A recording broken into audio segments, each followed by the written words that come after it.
रुक करेंगे अगली खबर का। देहरादून में नगर निगम अब 5 साल बाद मलिन बस्तियों से भी हाउस टैक्स वसूलने जा रहा है। इसके लिए अब निगम मलिन बस्तियों के कैंप लगाकर जो है वो तैयारी कर रहा है ताकि लोगों से टैक्स वसूला जा सके। वहीं 2016 के बाद बनी बस्तियां इसके दायरे में नहीं आएंगी। कर अधीक्षक धर्मेश पेन्यूली ने बताया कि मलिन बस्तियों के हाउस टैक्स वसूली को लेकर पिछले महीने से शिविर लगने शुरू हो गए हैं। आपको बता दें कि साल 2018 के बाद से मलिन बस्तियों से टैक्स नहीं लिया गया, जबकि करीब 12,000 भवन कर अदा कर रहे थे और बीते करीब 5 सालों में नगर निगम को टैक्स न लिए जाने से लाखों के राजस्व का नुकसान हुआ था। इसी को लेकर अब नगर निगम टैक्स वसूलने को तैयार है।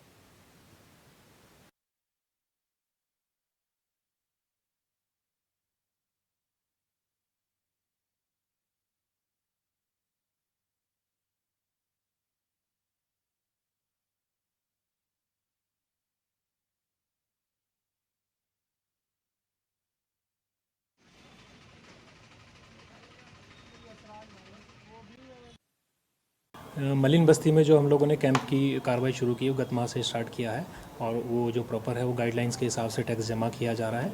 और लगभग अभी तक हम लोगों ने 10 से 15 के बीच में कैंप आयोजित किए हैं अलग अलग विभिन्न क्षेत्रों में, और वहाँ पे जो है आम लोगों को जागरूक भी किया गया है उसको डॉक्यूमेंट को लगाने को लेके। और इसमें जो टैक्स जो लिया जा रहा है वो 1 साल का ही टैक्स लिया जा रहा है। मलिन बस्ती के जितने भी फॉर्म हैं वो सबमिट किए जा रहे हैं। और इसी खबर पर हमारे संवाददाता अरुण सैनी हमारे साथ लाइव जुड़ चुके हैं। अरुण, जानकारी चाहेंगे जिस तरीके से अब नगर निगम की बात की जाए, मलिन बस्तियों से हाउस टैक्स वसूलने की तैयारी की जा रही है, क्या कुछ पूरा प्रोसीजर रहेगा? जी दिव्या, मलिन बस्तियों के टैक्स को लेकर काफी लंबे समय से जो है ये बात चल रही है। कभी मलिन बस्तियों के टैक्स को लेकर मलिन बस्तियों के टैक्स को माफ करने की बात कही जाती है, तो कभी जो है मलिन बस्तियों से टैक्स वसूलने की बात भी कही जाती है। बात करें 2018 के बाद से करीब 5 साल हो गए हैं, मलिन बस्तियों से टैक्स नहीं वसूला गया है। 2016 से 2018 में करीब जो 12,000 भवनों का जो है टैक्स वसूला गया था, जिसमें कि 2016 से पहले की बात करें तो 129 जो बस्तियां हैं वो पंजीकृत है और नियमित है। तो उससे 2016 के बाद से जो बस्तियां हैं, जो मलिन बस्तियां बनी है, उन्हें वो अवैध रूप में मानी जा रही हैं और उन्हें उनके से टैक्स नहीं लिया जाएगा। वही बात करें तो अब जो है एक बार फिर मलिन बस्तियों से टैक्स लेने की बात कही जा रही है। लगातार इसके लिए तैयारी भी चल रही है और जो नगर निगम द्वारा लगातार शिविर भी लगाए जा रहे हैं, कैंप भी लगाए जा रहे हैं और जो टैक्स है न वो वसूलने का कार्य भी किया जा रहा है। फिलहाल जो है 129 बस्तियों में 40,000 से ज्यादा भवन फिलहाल नियमित है, जो पंजीकृत है, उनसे जो है ये टैक्स वसूला जाएगा।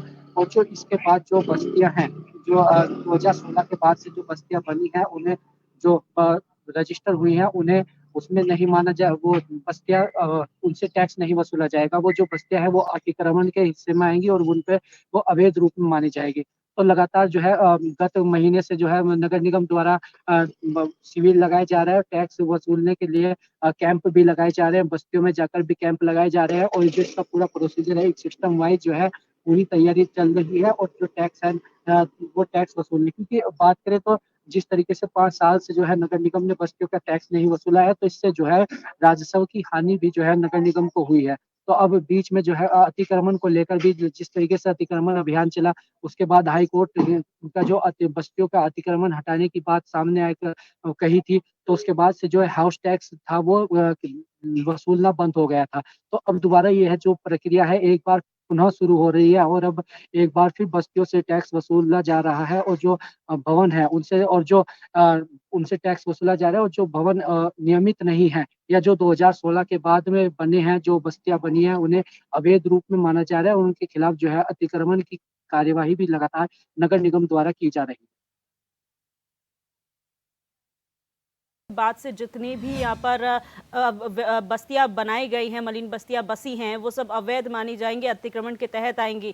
क्या कुछ आंकड़ा निकाला गया है कि आखिर इस प्रदेश में ऐसी कितनी बस्तियां हैं और खासतौर पर राजधानी देहरादून की बात की जाए, कितनी मलिन बस्तियां हैं जो 2016 के बाद बनी हैं?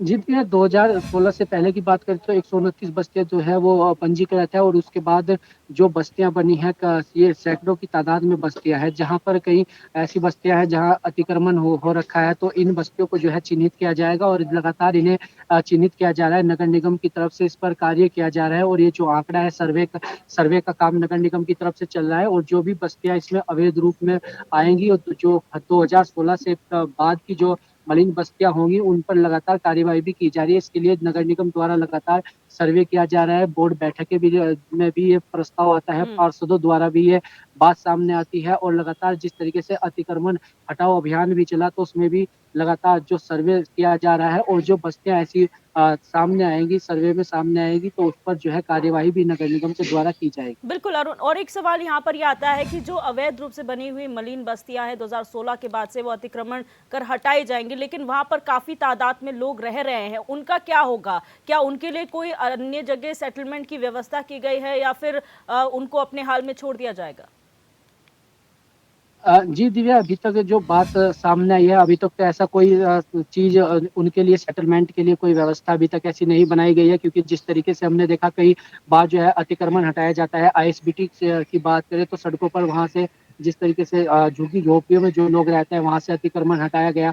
तो उसके बाद ऐसी कोई व्यवस्था अभी तक सामने नहीं आ रही है कि जो कोई व्यवस्था उनके लिए की गई हो या उन्हें कहीं और बसाने की बात भी कही गई हो। लेकिन अभी आगे देखने वाली बात होगी कि जब ये कार्यवाही चलेगी, जब ये अतिक्रमण हटाया जाएगा, इसके लिए लगातार बैठकें भी होंगी और बैठकें होने के बाद पूरी जो है इसमें टीम भी बनेगी और उसके बाद ही सामने निकल कर आ पाएगा कि इनके जो यहाँ से कहीं और इनका सेटलमेंट क्या कुछ सरकार द्वारा किया जाता है या इन्हें इनके हाल पर ही छोड़ दिया जाता है। वहीं बात करें तो जो टैक्स की बात है, टैक्स जो वसूला जा रहा है नगर निगम की तरफ से, वहीं कुछ बस्तियाँ ऐसी हैं जिन्हें की जो नगर निगम की तरफ से सुविधाएँ होती है, जो एक आम इंसान को जीवन व्यतीत करने के लिए जो मूलभूत सुविधाएँ हैं, हम्म। बिजली, पानी, ये ऐसी चीज़ें, ये जो मेन है, तो उनके लिए जो कई जगह ऐसी भी है जहाँ पर इस चीज़ की सुविधा नहीं है। कुछ लोग अपने हाल में ही अपना जीवन जी रहे हैं। कई बस्तियाँ ऐसी भी है जहाँ से हाई टेंशन वोल्ट की लाइन भी जा रही हैं। जिस तरीके बिंदाल बस्ती की बात करें वहाँ पर, तो इसके लिए भी सरकार के द्वारा जो है सेटलमेंट करने की बात तो कही जा रही है, लेकिन ये कब होगा इसके पर भी देखने वाली बात होगी। जी, बहुत शुक्रिया अरुण हमारे साथ जुड़ने के लिए और तमाम जानकारी साझा करने के लिए।